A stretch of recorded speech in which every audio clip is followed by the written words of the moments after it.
How do All I right. spell my name? All right, did I spell everyone's name right? Oh, hold on. Now that Greg moved his camera, I'm gonna move this real quick.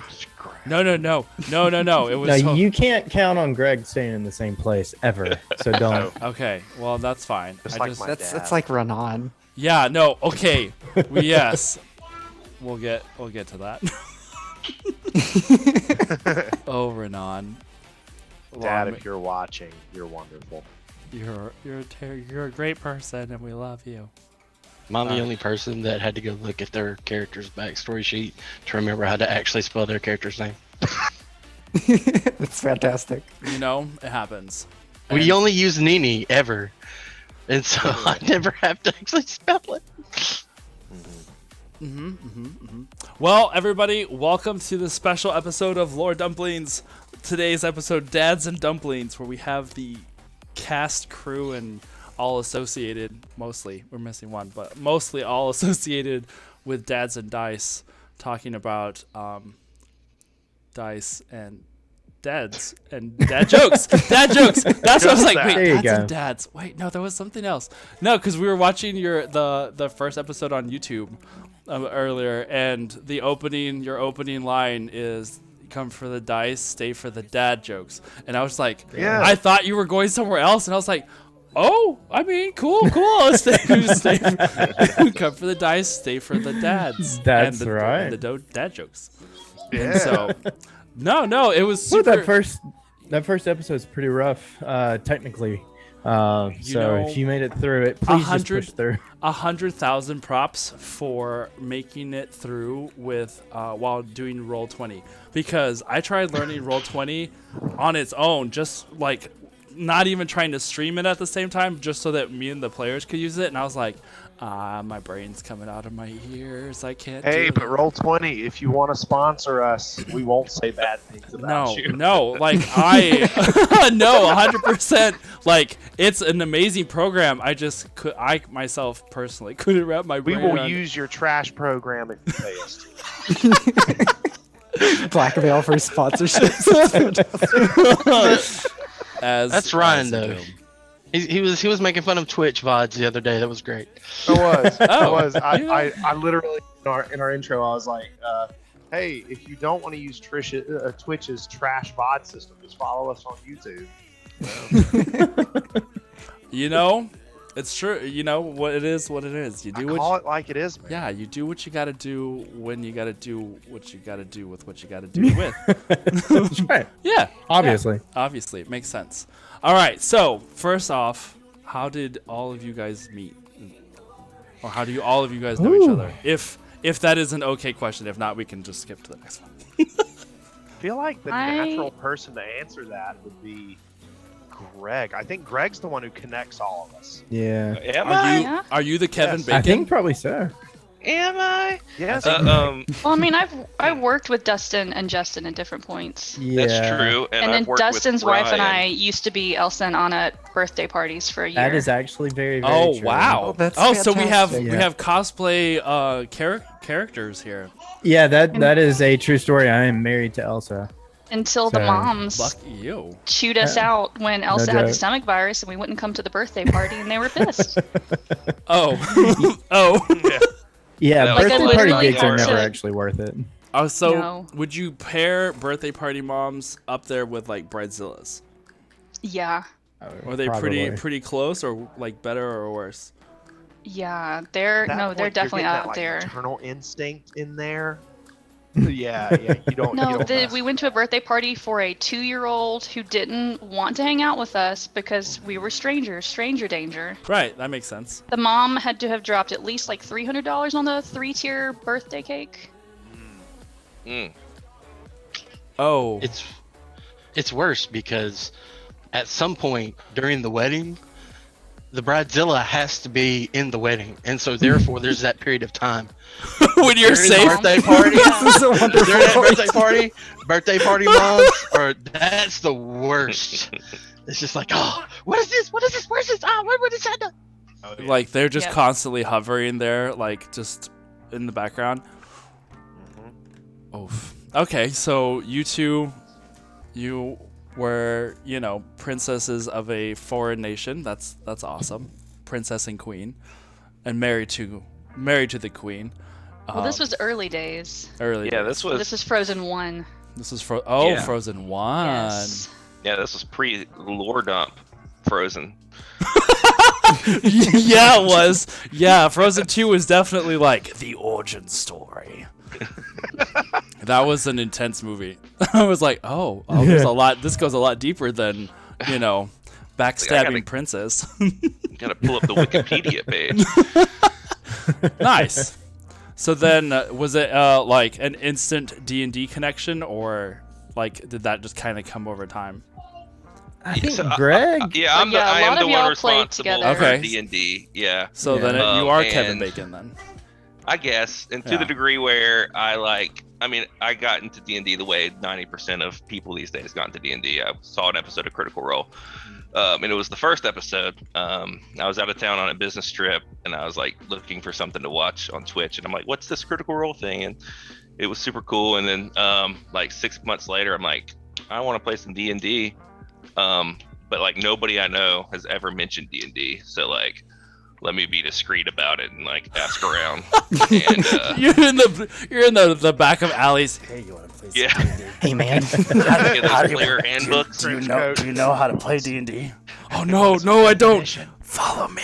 Yeah, because this was before it had really went mainstream. I mean, it's been mainstream for 30 years, but this is before Yeah. it went like widespread mainstream. Yeah. And so anyway, yeah, I stumbled across. That was when Ryan and Dustin kind of started playing, and Justin was in that group too for one Really episode. pushed the mold. And I was an edgy rogue for my Yeah, yeah. Yes. Wow, really, really unique origin story there. Yes. And And at anyway, this we point- played for a while. Kristen Yeah, and at would that like point, I would roll go her like eyes. sit in the room and hear things like, Dustin was a cat, and I just didn't know what D&D was or what they were doing in my living room each week. And that's how you I've found never, out about I've never furries. played. I actually was thinking about this the other day. I don't think that I have ever played a race out of the player's handbook. You're always homebrew. Yeah, well, yeah, and then those homebrews end up making it into an official publication somewhere. This is You were the amazing. you were the unearthed arcana guy. Yeah, I think I've played a Tabaxi, and I've played. You're a Ganassi. I was a Water Water Ganassi in our original Ganassi, campaign. Oh, nice. and now I'm a Bugbear. So That's cool. if you need That's super someone cool. to play test anything you're working on, I'm your guy. Good to know. Good to know. But then Kristen got into D&D. You could tell that story. Yeah, it's a fun story. So literally, campaign 2 of Critical Role starts the night I go into labor with my first kid. So I'm just like really uncomfortable on the couch, and Greg's like, "Hey, so this show I really like, it's kind of like coming back on. Can I put it on the TV?" And I was like, "Well, I'm not going anywhere." And That's so fantastic. maternity leave, nothing to do. I start binge watching Critical Role because you can't go anywhere with a baby. Yeah, and Yeah. like by binge watching, she finished all like 200 episodes at the time. All of in, campaign 1 8 in like weeks. 3 or 4 months. Like, it was Wow. Still was working on unhealthy. campaign Again, one. babies It was don't unhealthy. sleep, and there's nobody at your house. What are you gonna do? Yeah. You need like lots of content, and Netflix can only do so much. So That's right. you're gonna have to keep finding new shows, or find one show that just has a lot of content. Goes on forever. Yes, yeah. right. That is amazing. What about? Then, so I start playing with her with some friends, and then a couple years later, a year later, I don't know. That's when Justin kind of was like, "Hey, I want to play D&D. Do y'all play D&D?" And that's when we got like this crew together. So Oh, nice. And I actually came along after they had been. How many sessions in were you guys before I came? I Not can many. tell you. not many. Like maybe 10? Yes. I brought the Kristen, notebook our here lore for a keeper. reason. Should it be the DM's job when you have a Kristen? Nope. No. That's Okay. Kindred, aka Marcus. He Yeah. We plays found that role you for us. in Thunder Tree. I feel like most campaigns groups have one person that's just like the chronicler. Yeah. And it's definitely Kristen. Like, Yeah. Yeah, Super definitely for I us. go important back and to useful. Kristen in between sessions, and I'm like, when did this happen? Do you remember? No, I Yes. was doing my string theory, trying to figure some stuff out. And so, like, one week, I think at like midnight, I was like, Ryan, I have 17 questions, all in in-depth lore. Oh, I love those because then I'm I like, definitely I totally have all your answers. Start panicking, looking around for notes, scraps of You know what? paper. It's at that moment I realized, like she's always apologizing about it, but I love it because in that moment I realized, oh my gosh, at least one of my players is engaging with my world. Like, Yes. Dustin, playing I with think you came in Love in that. session 16. Amazing. And, Amazing. obviously the group started in the middle of COVID. We couldn't go anywhere. Right. It just sort of took off. So your first episode that was in, it was like, I saw it was January 3rd of 2021 was on YouTube. So when was that? I'm assuming it was like shortly after that you So we started. You started in December? we started playing May This- 19th of 2020, and we Okay. started streaming on Wow. I don't even know. Yeah. I'm all December- like feeling really bad. I'm like, I don't think I even know when we started. No, was- The way that- December 1st is when we started streaming. The way that it First. started is Kristen is an amazing note taker. I am an awful note taker because if I take notes, I get distracted and I lose track of things. Yeah. So I have to have some sort of recording to look back on. Hence me watching the VODs as soon as we get done. So I just happened to mention, hey, would you guys mind if I record our sessions just so that I have like a history file to go back Yeah. on? And then it just sort of took off from there. That's amazing. So I feel like during COVID, Let's Stream Our Home Game is a nerd version of like, hey, let's start a podcast. It is sort Yeah. of, isn't it? Yeah, I can see that. Although to be fair, a lot of podcasters are pretty nerdy too. So Yeah. That's true. I think because when we were like, oh, we have to start doing it on Zoom, and I think it was Marcus that was like, he works, his like real job is like at an optometrist office, and so while they're like between people, he would talk to some of the other nurses, and so he was like filling them in on this week's episode and like would tell them all the stuff that had gone down. So they were like, oh man, we would love to like watch sometime, and this was when we were still doing it like in our kitchen. And it was just like, I was like, he's like, we should like figure out a way to record our stuff. And I'm like, sir, do you see this apartment? Does it look like a recording studio to you? There is no way we're going to fit cameras and sound equipment and all that jazz in this little space. Mm-mm. I mean, it'd be great, but not currently. And then lo and behold, probably like 5 months later, hey, guess what? We're having to move to online games now because we can't meet in person. So Yeah. and it was like, hey, so we want to learn how to.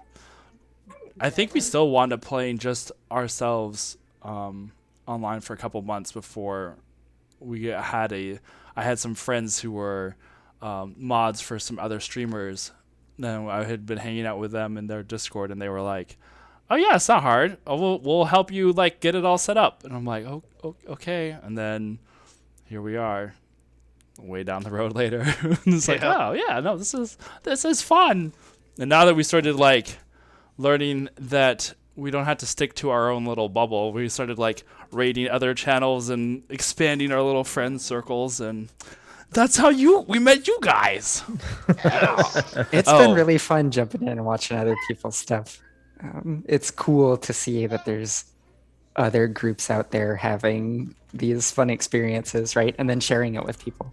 So Yeah, no, it's been so. Then now I'm curious. So then, obviously, since you all are parental units, I'm assuming that's where the dads and dice came from. Yeah, So, we yeah. were started talking on streaming again with the notebook. This is the log of our conversation. Well, also like my day job is in like communications and marketing, so that's just how my brain Oh works. yeah. And they were like, "Hey, if we're gonna stream," I was like, "Okay, cool. I'm gonna run our socials and run it well. We need a name, we need a logo, like we have to brand." Man, she keeps us on track. I'm here to tell you. So yeah, I have doodle margin notes from November 17th. Streaming name Dads and Dice ? And thus a legend was born. So why'd you drop the question mark? Actually, kind of like it with the question mark. Yeah. Dads and dice. It could be anything. Dads with dice. That's amazing. So then you guys. So then some of you had already been playing D&D before you started, then, right? Have you guys run other like campaign settings, or were they all homebrew settings? 'Cause I know you were. So, let's see. Well, Greg, what was the first thing you ran us through? It was homebrew, but I had never played D&D before. But since nobody else had played D&D before, I was like, I guess I'm DMing. Yeah, nobody knew any better. And looking back at it in hindsight, it was a pretty terrible homebrew, even though it was a No, I'm sure it was fun. great. I'm Like- sure it was like, It was great. fun. magical. It was our first experience. Yeah, it was fun, but like it was absolute trash in terms of like any type of actual world building and stuff. Like had the players asked me like any type of probing question, it all would have fell apart completely. We didn't know to. We were still in the D&D phase where you go into a room and you're like, all right, now what can I do? Yeah. Yeah. And but it was actually even though it was homebrew and like wrote it all myself, it was I used all the maps from Phandalin because I didn't know how to draw maps or anything at the time.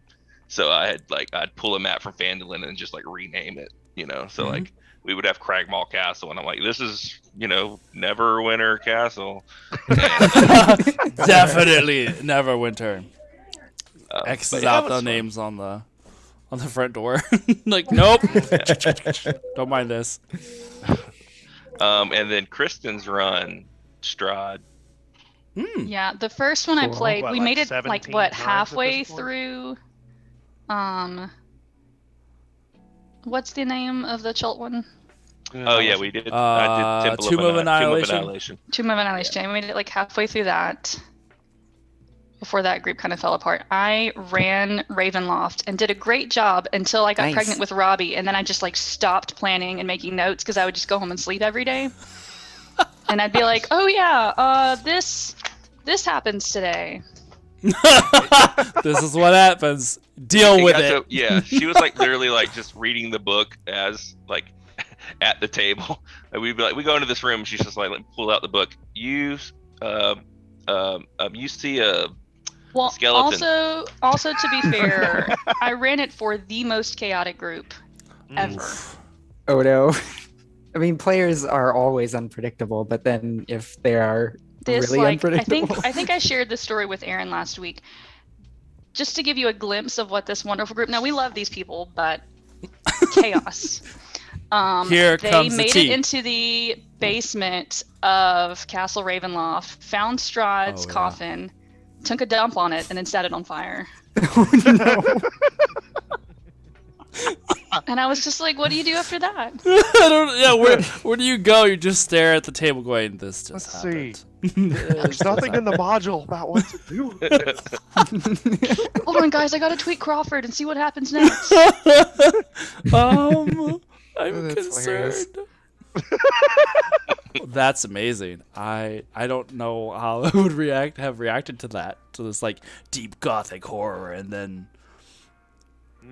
Yeah, nobody told them it was Yeah. deep gothic horror. oh no, they were just like, yeah, whatever. That's crazy. I love that though. That's like, but see those, yeah, that kind of prepares you though for the unexpected, and then once you find a group that you know how they vibe, or how you think they're going to vibe, because I have been led astray multiple times thinking I have an idea or an inkling of how my players are going to react to something, and then they pull something out of nowhere, and I'm like, oh, I was wrong.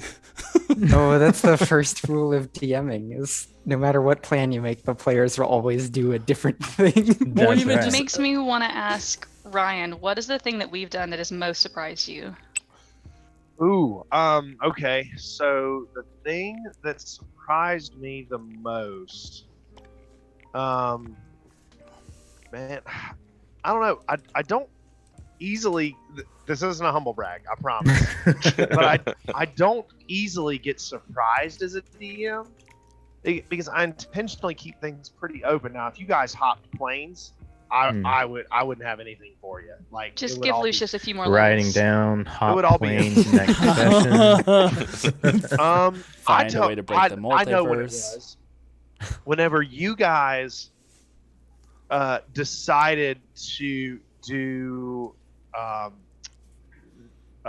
the Wave Echo Cave, whenever you guys decided to do that dungeon in reverse, that really, yeah, that was challenging. Like they walked Ooh, in so what backwards. happened Yeah, I here? was like, had they walk in backwards? How did they do it reverse? So there was whenever you go into Wave Echo Cave, anyone who's run this module knows. You go into Wave Echo Cave, and then there's two directions at a cave-in that you can go. Yeah, One entrance has a higher discovery DC than the other. right. They found one, did not find the other, and then that path took them through this massive area covered in magical darkness, and then beyond that, they found the clear as day big bad evil guy.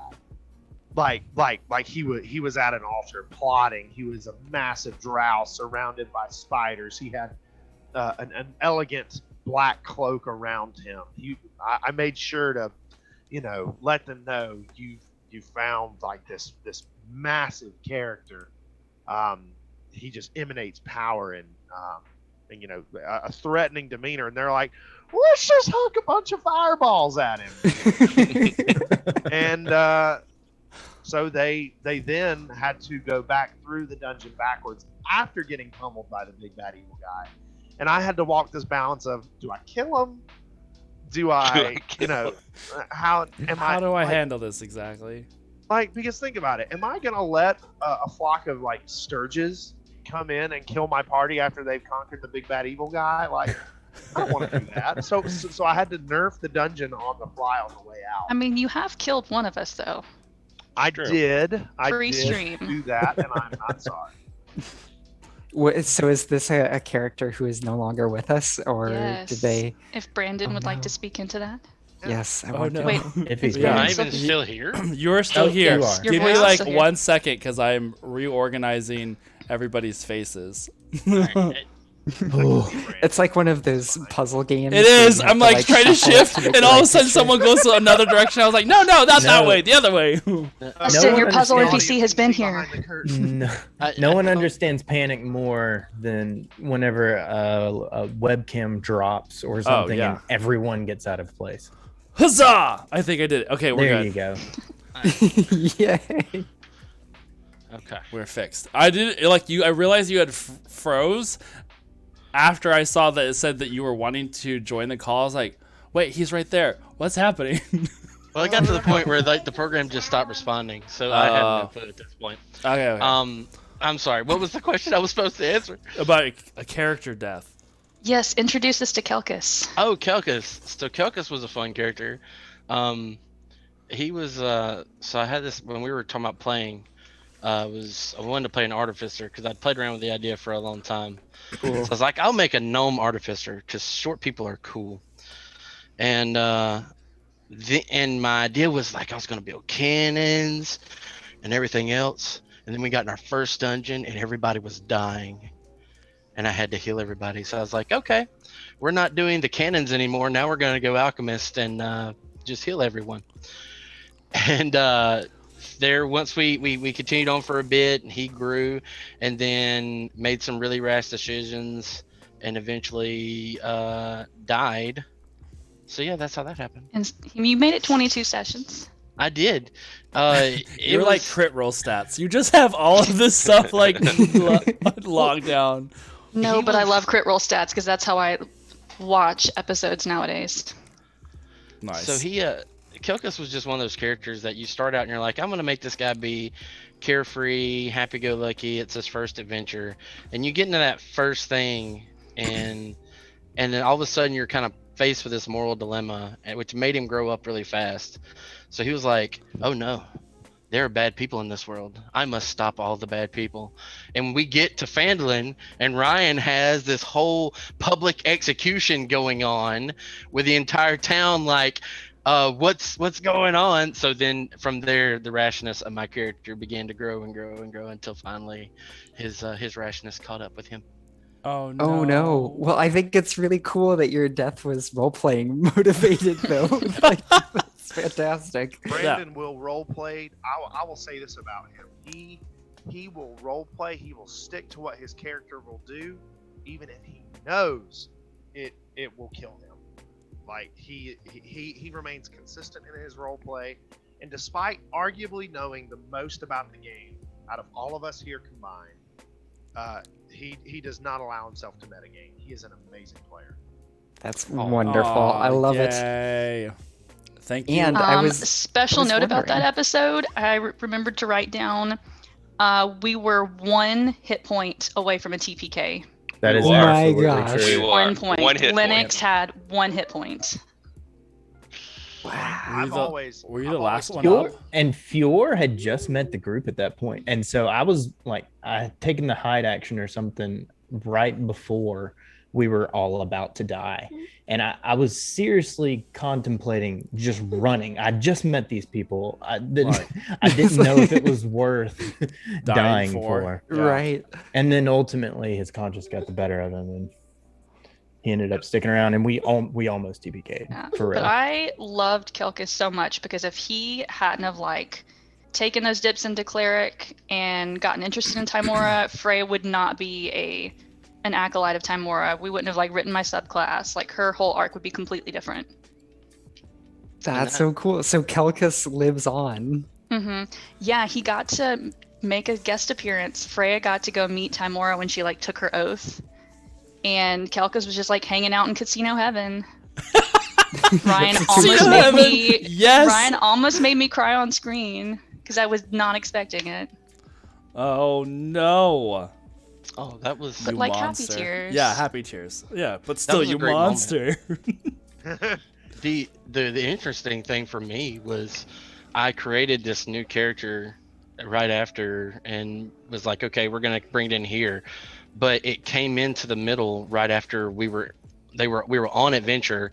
Kelkus dies, they have his body, and then they find my new character, so I get to address in my new character the fact my old character died Oh at its wow. graveside. Yeah, And you that got to go was to your one own of the most funeral. interesting things. That's that. I mean, that's not meta, but that's meta. Just like He's some like, fourth wall. Who did we let into our stream? It sounds like a really, really cool role playing experience. No, like, yeah. 'cause I really like to role play too. That's probably my favorite part of D&D, except for world building, which I also really like.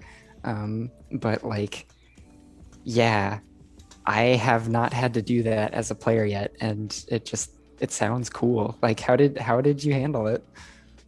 So what's interesting is that Kelkus's character kind of became, like I said, this kind of rash character but he was always there trying to take care of everyone. And so whenever I came with a new character, that was kind of like the vibe that they gave my new character, Nini, the thing. And the thing about, which we haven't really dove into my character's backstory yet in game, but the thing about Nini is that she's very much, when she sees something that needs protecting, she latches on and wants to be the protector. So pretty much whenever everybody else had walked away, Nini was there at Kelkus's grave and basically just told him that it seems like they all loved him and that she was going to do everything she could to protect them for him. And so that was a cool thing. That was one of those things where like you don't even like want to cry, but it's just like, dude, you're doing your own role play, don't cry. Yes. Don't make yourself cry. So good. No, it happens. I 100% know exactly what you're talking about. That was a fun experience. Kelkus was a fun character. Sad to see him go, but really excited to, like I said, even though this character's been around probably longer than Kelkus has at this point, or pretty close, there's still so much more to it that we haven't even explored yet. So I makes think it you're very exciting. 2 episodes away from being From longer. being right there. Of course, you know that. I was like looking at you. I was You're like, all waiting, and you see me like looking off. you're looking off. You're just making the calculations. I see that meme with the little math things going on behind you. I was like, oh, she knows. She knows the answer to this question. Oh, yeah, there you go, Gilio. That's a great question that I'm not going to answer myself, but I'm going to direct at Ryan. Is how many times has your DM made you cry or close to cry? I was about 2 seconds away when Kelka showed up, like happy tears. And then there's been a couple of I think when we got down, there's been a couple of sessions where I was like, no, I'm not ready for Freya to die. These death saves are getting way too close. But then there was one session, I think we had all made our peace, and we were all like, this is it. it's okay. I'm going to say goodbye. I've got a good backup character. And then fate intervened, and we're all mostly still alive. Like I'm a DM where I will let my players do whatever they want. I have no problem with it, but at the same time, I will let them live with their consequences. So the possibility of death, like I've seen all of them come to that point of, I'm probably gonna lose my character tonight. I've see, and not that I have ever tried, but I thought, oh, this is the one. This will be a challenge for them. And so far, it has always been not that close. Yeah. I'm like, okay, I got to make this harder or whatever. But that's also for a while, I was perfect, amazing, love it. Amazing. Doing the math. Okay, how much damage can the party take? Yeah, how much can they dish out? Cough, undead dragon at level 4. What will each of the characters probably do? So what? Okay, what level are you guys at right now? 6. 6. Yeah, I don't even know. But 6. knocking on 7's door, right, Ryan? Nice. Not even close. You guys have been shopping and goofing off in Neverwinter for the last Thank you, Ryan. Although, to be fair, we have had some stuff going on, but I have a couple of players that are always, I feel like every episode, so are we leveling up? You literally spent the last episode talking around a campfire. I don't think that qualified as a lot of experience. I will give you some for that because you grew as a person, but. So back to Miss Elvie's question. Oh, no. Was Elvie's or Gililian? How many of you guys have I actually? Because I don't think we've ever talked about it. Who else have I almost made cry? Whenever I interfaced with my parents for the first time, that was a really touching moment for Fior. Did you see your parents imprisoned? I can't remember. Did you not see them till the end? Not until the end. And a lot of it was as a player, not so much as a character. A lot of it was Ryan referencing stuff that I wrote for the backstory and being like, oh, he really did the homework on this. That's awesome. And it made a really, really special moment. That's great. Honestly, having a DM who pays attention to the character backgrounds and incorporates them into the session, that makes a world of difference. So I totally feel you. I had a thought that I was going with that, and then I lost track of it. I'm sorry. No. It was before that, and then you said that, and I was like, yes, I agree. What was I thinking about? No, oh yeah. No, it's amazing things like that where it's maybe not even on the verge of death or a loss of a character or an NPC or whatever, but just simple interactions but that you don't realize are going to mean something to you, and that'll always catch me off guard is I'd never realized the power of D&D. But I just never realized the power that getting into this sort of thing will bring out stuff in your deepest recesses of your heart and mind that you're I didn't know I've had an attachment to this thing, and suddenly you're really, really invested, which is always great to have that moment where you realize, oh wow, I'm a lot deeper into this than I thought I was gonna be. I never went I never expected when I started playing this game, never expected the attachment that Yeah. it creates For sure. within an imaginative world, because like you'll read a book or watch TV show and stuff like that and you get invested in the characters. And so for whatever reason I expected D&D to not be like that, because I was like, oh, you're playing the game and it's not the same as reading these other stories. But it's not. If not, it's even more so, like, because you are not only watching all these other things happen, but you are in an essential way like that person, or you are living through these experiences, and so you don't realize that, oh, this is gonna hurt my heartstrings a lot more than I thought it was gonna. And Yeah, for Brian, sure. you almost made me break a pencil last week. In like oh yeah, rage. okay, yes. On the other That's side of the another thing. spectrum. On the other, Yeah. just being angry about a situation. Yes. Well, yeah. So, Tell us about that. yeah. Like, so I need to preface this by saying, one, I am not a racist. Good to know. But my world 100% is. Yeah. Yeah, we have Because it's- race stuff going on in our world too. So Yeah. Well, every bit of, I feel like the best bit of fantasy is rooted in reality in a lot of different places. So our world, America specifically, is dealing with this, with this racial tension right now. Yeah. So I felt like if I brought some of that in, it would resonate with some of the characters. Neverwinter is recovering from 2 massive disasters, so people are separating themselves into sex, natural, like racial divisions. And there are certain undesirables as Neverwinter rebuilds that they don't want in certain areas of the city. And little did I know that rooting in reality would really resonate with one of my players. So go ahead. Well, it was less that so Fior didn't get to come into like the nice part of town where my company's garrison is stationed at. And we were told you'll need like a writ from a more senior official. And I was like, oh, no problem. I just got promoted. I'm my commander's favorite, soldier right now. No big deal. She's cool. And she was just like, no, like straight up, no, we're never letting a bugbear in here. And we joked after our stream that it was one of those, are we the baddies? Who am I working for? Uh-huh. And well, not only that, she would let you bring him in. But only as like a shackles. prisoner, yes. Yeah. And that infuriated me. And we've mentioned before a lot about like not knowing something about your character and then getting to discover it in the moment and how cool that is. And just this like huge just sense of that's injustice. Like, no, Freya would have joined the military to like fight injustice. Yeah. There is no justice in this racism in, the Lord Neverember making the nice part of town, the pretty part of town.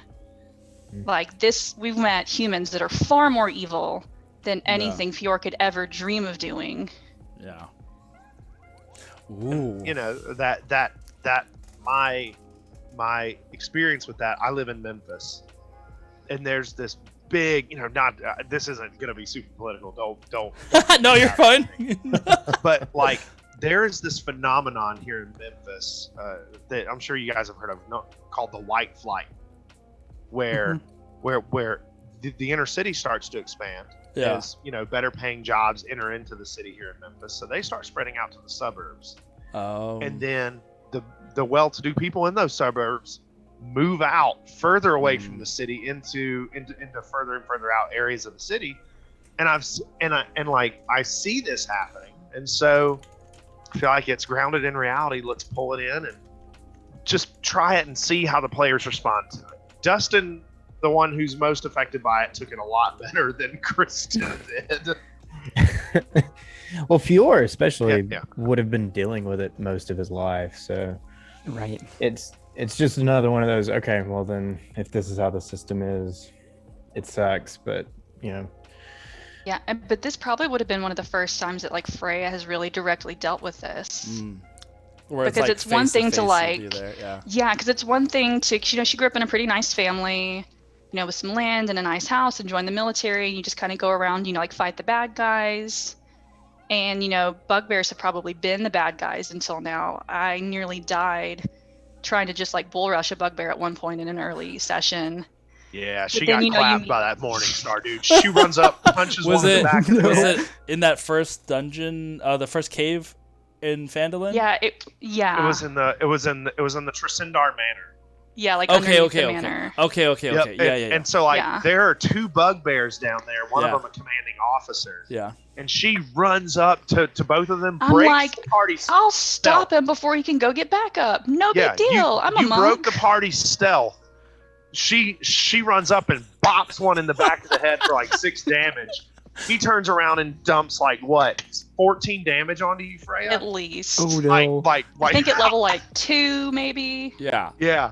I just imagine her bopping this massive thing on the back of the head and just turning around and flattening him with a morning star.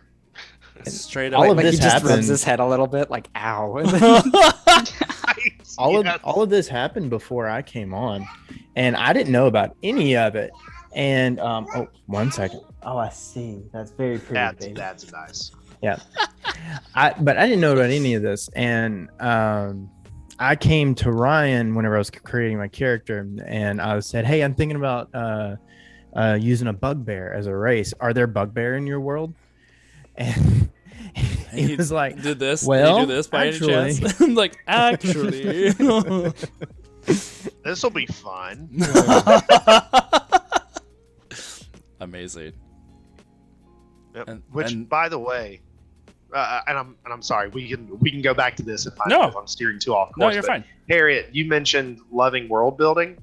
I feel like in the same way that players fall in love with their characters, DMs fall in love with their worlds. oh, totally. Like once I discovered what my world was, you know, I had a very formulaic idea, like a very almost mathematical understanding of what my world was. Really? Like I knew when it was placed. I knew the locations. I knew the story beats. But then once my players got in and started messing with it, and I started to see the life come out of this imaginary world, all of a sudden I like realized, oh, this is what Neverwinter's meant to be. This is what this world is meant to be. And then, you know, you see it take life and you just love it. Yeah, the world itself is this other character, right? That like grows as the party interacts with it, and as you know, you as the DM and they as the players make choices, and it's just super super cool. And then sometimes it grows because they do something unexpected, and you have to come up with something that you didn't think about before, right? Yes. Like I had I don't really DM anymore, although Aaron's been trying to get me to. We are gonna change that. So, but I did have a group that decided to explore some wilderness that I had not considered, Yes. because I was building a story of like a lot of political and diplomatic intrigue, and they decided to go check out the woods to the north, and so then I needed to develop the woods to the north and what that was like, and it just added this whole new texture that I wasn't expecting, and it took the game in a cool direction. So I'll say some of the best role playing that we've had was from a little wooded glen that I Yeah. made up right off the spot. And again, grounded in reality. I'm from the Appalachian Mountains, like Woods. moonshine country. Okay? Perfect. And there's this little spot called Sliding Rock where you slide down off of a rock and crash into this big natural pool up in the mountains, and there's honeysuckle all over the place, lavender. And I just put that spot in the world for them, and I I was like, this is where you camp. And the players just took to that. Lucius stripped naked, jumped into the water. And I watched, like, we were there for what, 45 minutes? You guys Yeah. just talking? It was almost that Almost like whole whole session, episode. Mhm. Well, and it was the closest any of us had gotten to a vacation in a year of COVID. Yeah. True. One of the Perfect. Guys, Great, I love it. we're going camping today. Yeah. In imagination. one of the things I've discovered with Lucius is that you can actually world build with players too, with characters. Mhm. And I kind of feel sorry for Ryan for that, because I'll just like, because world building is my favorite part, and I kind of miss it as a DM. So I'll just start world building and just not even ask for permission. Just start coming up with stuff, and Ryan just has to adapt. Oh, like talking about your past, like, oh yeah, I remember back when I was this. Yeah, you know, well- there Oh, no, was no. this city Oh, that no. was right on the coast. Greg and is it was, not that considerate. That what would be happens in the great. moment. It's not even in the past. Yes.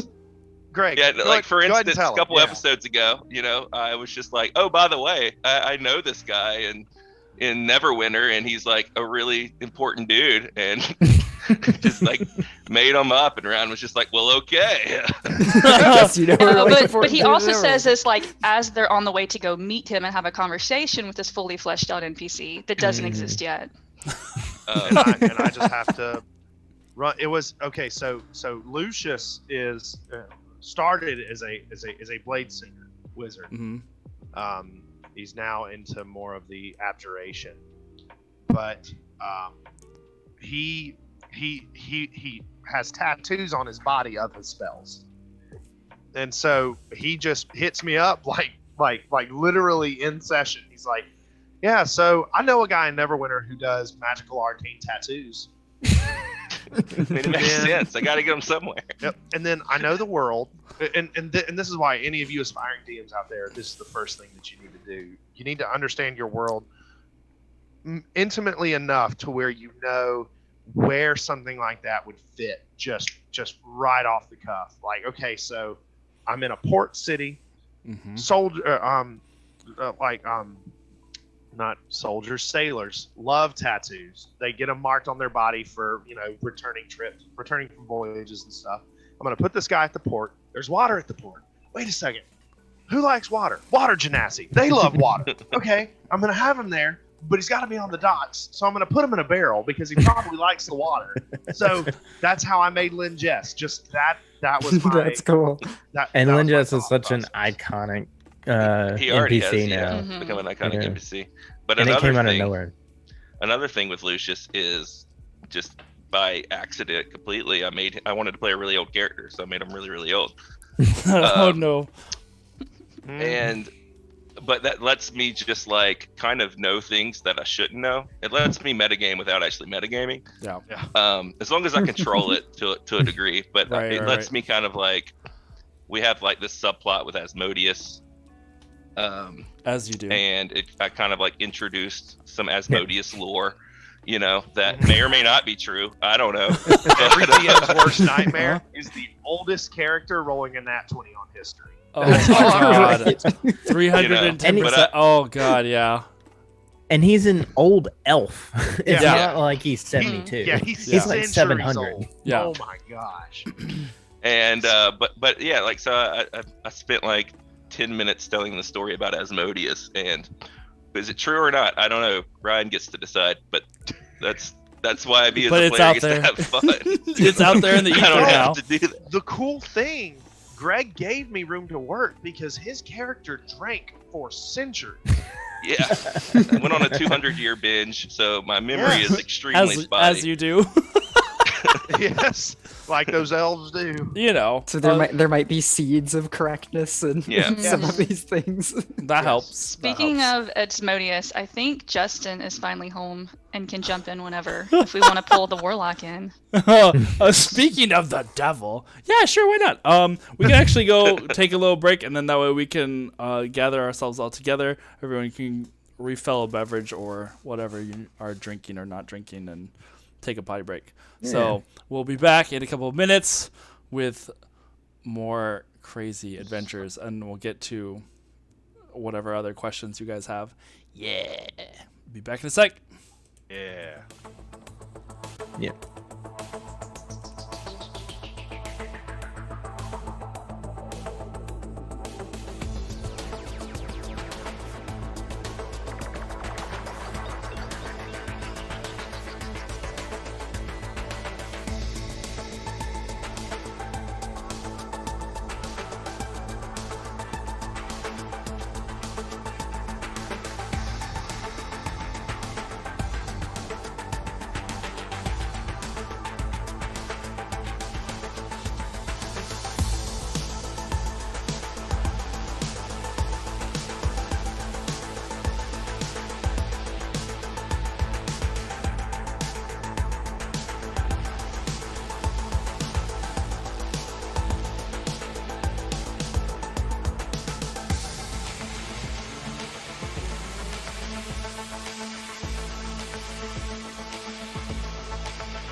I literally said boink. Okay. Well, anyway. I was going to tell Dustin we need sound effects for transitions too, like that. So take notes.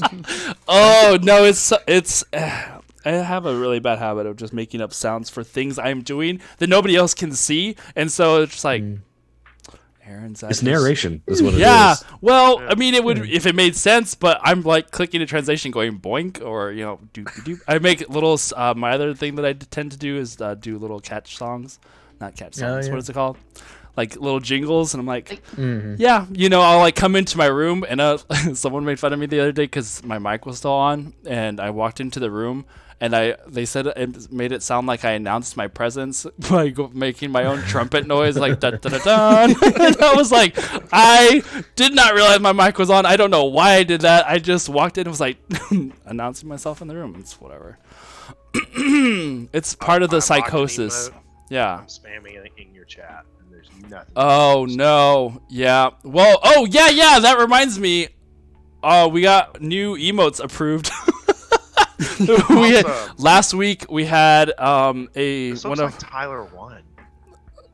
we had a very generous friend of ours decide to boost us up so we could get some unlock some emotes. So now we have I need to shorten this one because it's You Need Saloon, which is one of our players, Galil. And disappointed Galil in our Discord. That's what we'd put it as, disappointed Galil, because you'd just be like, oh god, all the time. And then we also have Queen Iskra is now on there. So we have that one, and then we also have our lovely Elvie made us Silver Moon Loves. So she made us a Silver Moon with little hearts. So That's yeah. cool. Those we just got approved. I totally forgot I was gonna bring that up. So there's a lot of disapproval there. Yay! Okay. So I want to do introduce yourself, Justin, since we have your glorious presence here amongst us, a warlocky one. I'm Justin. Oh, nice to meet you. Well done. Well done. I You're good. play a character named Linux. He is a level 2. Well, no. Yes. No. Hold on. I don't have notes on that. I can't tell you the answer. Sorry, bro. I What? can't remember. You are no, fired. I'm level. Fired. I have 1 level in Rogue. Yep. 5 levels in Warlock. I'm gonna take a 2nd level here soon. So yeah, Rogue / Spoilers. Hexblade Warlock. Whatever. Soon implying that they're it's like the If bait. we It's ever. like, Hey, keep back talking that patron. oh my gosh. Okay, so How many points of damage did you take on that slap? What, 31. like 30? 31. Oh my goodness. I'll never was there forget some slapping going on? Sugar Daddy was Go ahead. angry. Yeah. Yeah, pretty much. Linux was meddling in things that he should have been staying away from. And Linux also has a problem with authority. So Perfect for a Instead of warlock. With a problem with authority. Beautiful. Yeah. So instead of just saying, like, how high do I need to jump? He has a tendency to backtalk and try to bargain with his patron, and it tends to bite him in the butt. So I actually really like that. Yep. But We are. what were you going to ask, Aaron, about the patron? I think you reacted to us talking. Oh no! Well, yeah, no, because actually, I was gonna say that's where we first found you was during Oh yeah. During that was whole during one Mhm. such patron and sugar baby experience, and it was just like, you know, starting because I think I told you guys, but when we started. I came in fresh, like no concept of anything outside of I know what RPGs are and I know the basics of how those work, but I've never really played anything that was super. Because you know how some RPGs kind of like they follow the mold of tabletop, but then some are just kind of like very basic versions of that. I stayed away from these because I didn't understand it, so I usually played a lot of them. You know, the ones that kind of gloss over a lot of what RPGs usually have in them. So I knew basics, but nothing super intense. And so, like, the concept of a warlock, I was like, wait, so who's like, what is a patron? Like, what do I have to do there? And so I was like, wait, I have to be like a NPC that goes along with them. I looked up so many videos and articles on like how to roleplay as a patron, because I was like, I don't know. Like, I know that what it says in the book of like, you know, it gives you a paragraph this big of like the old one, and you're like, this is what it could be. And I'm like, I don't know what half of these people that they're naming are. I was like, okay, so here we go. And so for the longest time at first with our warlock Alec, when I didn't have a whole lot going on because it was still new, and so like he would occasionally have, you know, a little something, like he would see a reflection in a bowl of water and it made him freak out, and that was probably within our first few months of playing, and that was the first and last time that we did anything with him, because then he had to he went to boot camp, so then he left. He was gone. We had him, his father is a Ravnican. I don't know if you guys are familiar with Magic the Gathering. So his father is a Vidalcan. Had during an experiment come to Faerun on accident, was stuck here because he didn't have any way of getting back, because at the time the Guildmaster's Guide to Ravnica had not come out yet. It was like a couple months before when we started. So Vidalcans were still in Unearthed Arcana, so we kind of were like, he's like, well, I don't want to be full Vidalcan. Can I be like half? And I was like, we'll just flavor it as half, but you'll just be Vidalcan. It's fine. And so his dad was gone. At some point, his mom was like really sick, and that's why he had left their little fishing village to go find help for her, because his dad was a merchant, didn't know what was going on there, and then got lost at sea. And you know, as you do, you start calling out for anybody who can listen, and the voice responds from the deep, and so then you know, the rest is history. It's Cthulhu. Funny. And go ahead. It's funny you mentioned, you know, not really knowing much about warlocks going into it, because, you know, this is really my first long-term game. You know, I dabbled with D&D in the past, like with, you know, these guys off camera, you know. Right. So when it, you know, I was like, I want to play a Hexblade Warlock. I love the idea of like just having a sword you can just bamf out of nowhere. And you know, when Ryan was like, well, you know, who's your patron going to be? And I was like, I don't know. And like I designed the backstory in a way where Lennox didn't really know who he was getting in cahoots with. And you know, that allowed Ryan to kind of help flesh some of that out, you know, with me and for me, to where you know, the first time I meet my patron was you know, it was Lennox's first time, or my first time to experience that, as it was for everyone else, you know, in the party witnessing as well, you know. So it was really cool. So that was your so was that time your first time face? Oh, okay. Well, no, like off, you know, before I started stream, like early on in the story. Okay. I was like, wait, that was your first time with a face to face? Ooh, that was cool. You sacrificed a couple of souls between. A couple of souls. So like part of and this is why it's important to know your players as a DM, because one thing I know very much about Justin, he is a researcher. He is going to make sure that he understands something forward and back. Yeah. So I knew if I picked like an established patron, he was going to go out, find everything he could about it, and not for the sake of metagaming, but he would know everything about that patron as soon as he figured out who it was. Now, I will say this. Normally, I am that way, but with D&D, like I forced myself. Like I never cracked open the Fendelver module or whatever. Yeah. The first time I opened it was It after wouldn't have we, helped right. Like Nice. after we You finished deviated it, that I started much. looking at it. And I was like, who was this goblin sidekick we were supposed to have? Like, where was he? You know. Like, but I've purposely have like cut myself off as much as possible just because, you know, I don't like to turn to the last page of a book and figure out what the story is going to end up being before I get there. My wife does that. It's infuriating. Like literally, she'll get a new book, and on the way home, she'll like flip to the last page and read the last paragraph. I'm like, "What are you doing?" Yeah. And you know, Oh, I no. love, I love to experience a story as it's unfolding just as much as anyone else. So you know, I just let it ride. Oh, so we had early. This was early days. Because none of us, only one of us knew how to play D&D. So we were all brand new to learning how the game world works, and we were using Minds of Fendelver, and we had one player who will remain anonymous for his own safety, because I almost murdered him. Who was like, because we were using D&D Beyond, and I had the actual book. So you know, I had the share, you know, where you share your stuff with your campaign or whatever. So he found out that it was on there.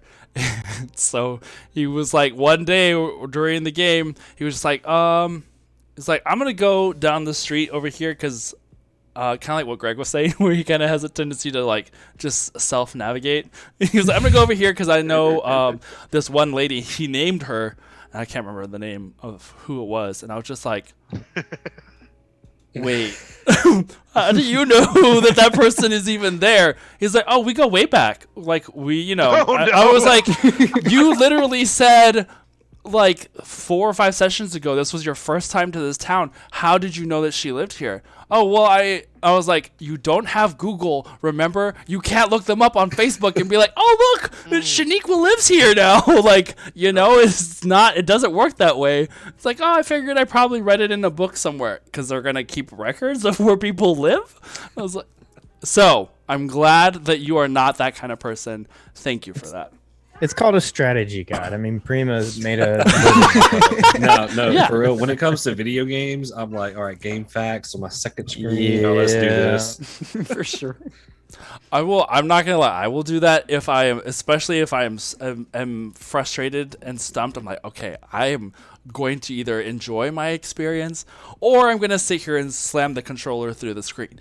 It's one of those two things. And I like think how that's- you call it consulting the spirits too.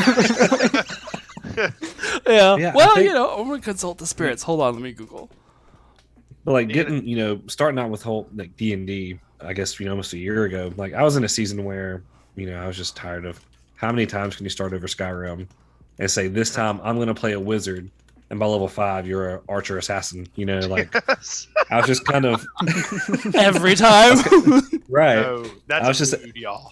I was at a low point of just like, you know, gaming, which is my main escape. Yeah. And I was like, man, I want to enjoy something fresh that, you know, I can't just like pull up a guide for and spoil the whole, you know, deal.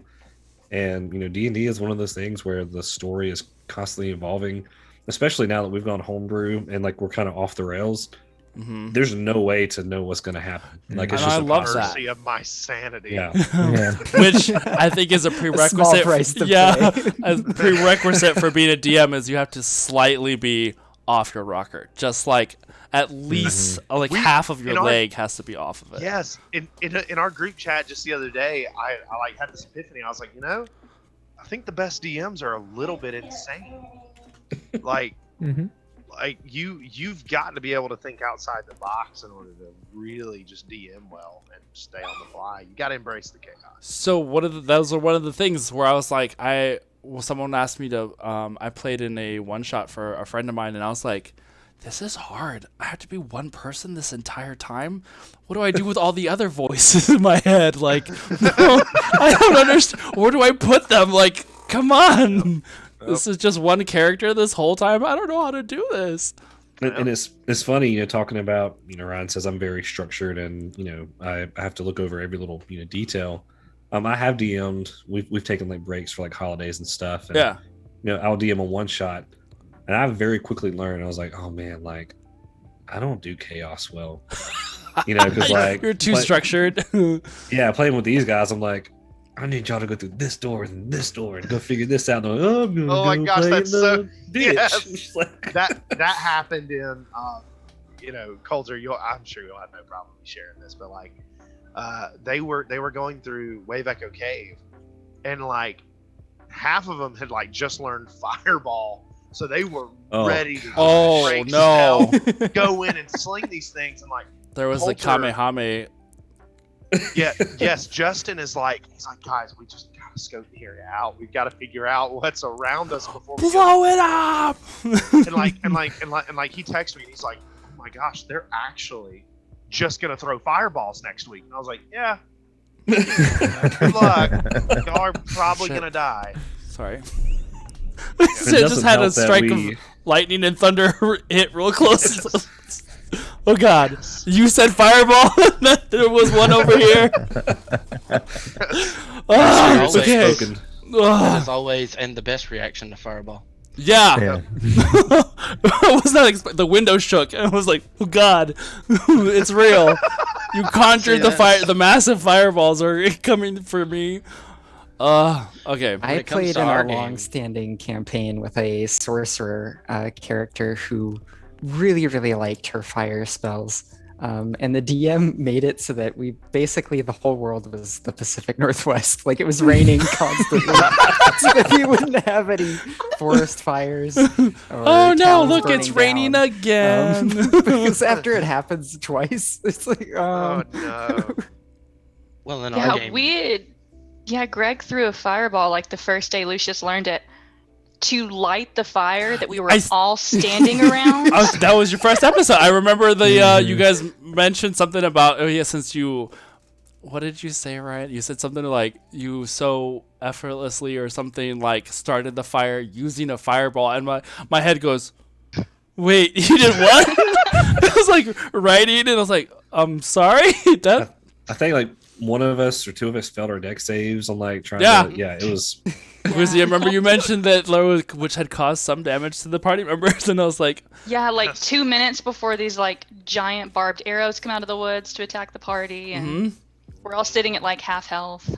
what's funny is, like I said, Greg was doing that, and my character comes in, and then I learn Fireball, and so he's trying to get me to cast Fireball with him, and so he's the one. But then as it goes along, it kind of shifts, and we get to Neverwinter to this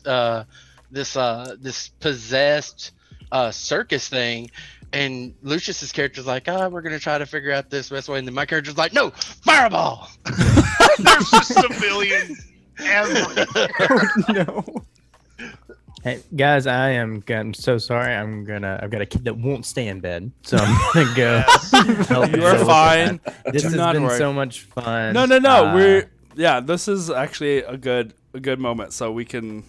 We'll have to. You know what? We'll just do a regular Dads and Dumplings thing. We'll check in on each other every now and then, because There you go. I feel like we have a lot of stories in common with our wild shenanigans. So Ooh, we didn't even really talk about the similarities between the parties. No. so So leave I was that like, for another day. yeah, I think that'll be great.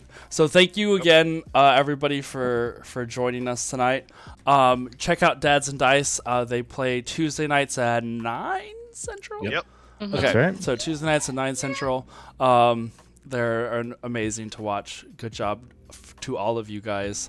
And we'll see you on the next time. All of your, I guess, it's Twitters or whatever the socials that you guys have posted are gonna come up in the after credits. So I got those going up there for you guys.